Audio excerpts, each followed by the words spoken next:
Hey guys, welcome to Hughes History. It's so glad that you showed up for another episode of The Learnin'. In this episode, guys, we're going to briefly talk about the event called Shays Rebellion, really a critical turning point in American history, so pay attention. We're not going to go 15 layers under the covers, but just kind of skim the surface, and certainly if you're writing a paper or you have a big presentation on Shays Rebellion, this is the starting point, not the ending point. So we have to frame things out. It's 1786. We're in the last years of the Articles of Confederation, and you really need to know the major ideas behind the Articles of Confederation to understand Shays Rebellion.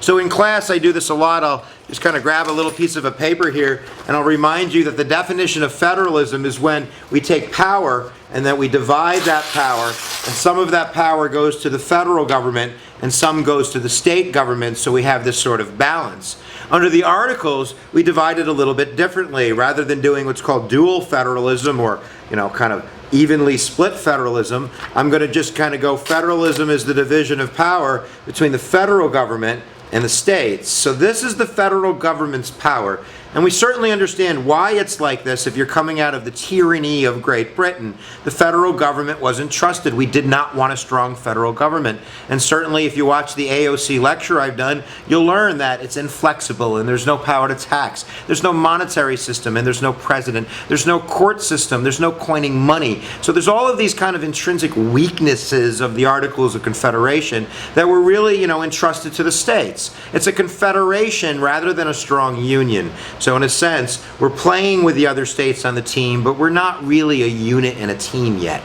So Shays Rebellion is seen as kind of like the flashlight of those weaknesses, really kind of illustrating to America that this wasn't going to work out. We needed a stronger union. And it really is coinciding with the Philadelphia Constitutional Convention of 1787. So it's going to work really well with the idea that we need a stronger government, at least coming out of Philadelphia. Really basic background. Daniel Shay is a revolutionary soldier. He fought valiantly in a couple battles, and when he went back to western Pennsylvania to return to his life of farming, with lead in his leg, he was owed money, and he really was never paid back. You have to remember that all of the debt of the Revolutionary War is on the back of the states that fought it. And Massachusetts, more than any other state, man, they got some debt. They got bad debt. So Daniel Shay, number one, comes back to no paycheck. Number two, he comes back to all these bills, all these tax bills, and all these notices that he's in debt and he's got to go to court.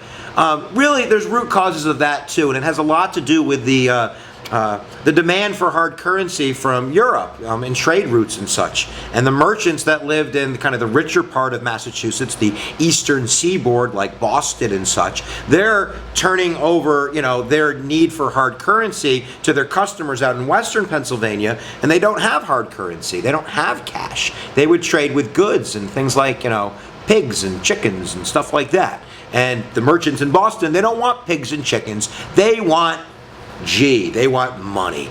So they start racking up all these bills in western Pennsylvania, and then the courts start taking action. They start, doing bankruptcy and taking people's farms and kicking them out of their homes and yada, yada, yada. And now I start to be a western Pennsylvania farmer, and I'm thinking in my head, didn't Jefferson write about this? Didn't Jefferson say that if you have tyranny in your life and you don't really have power over your government and you feel as though you're being taxed without representation and that your voice isn't being heard, that you have a right to do what?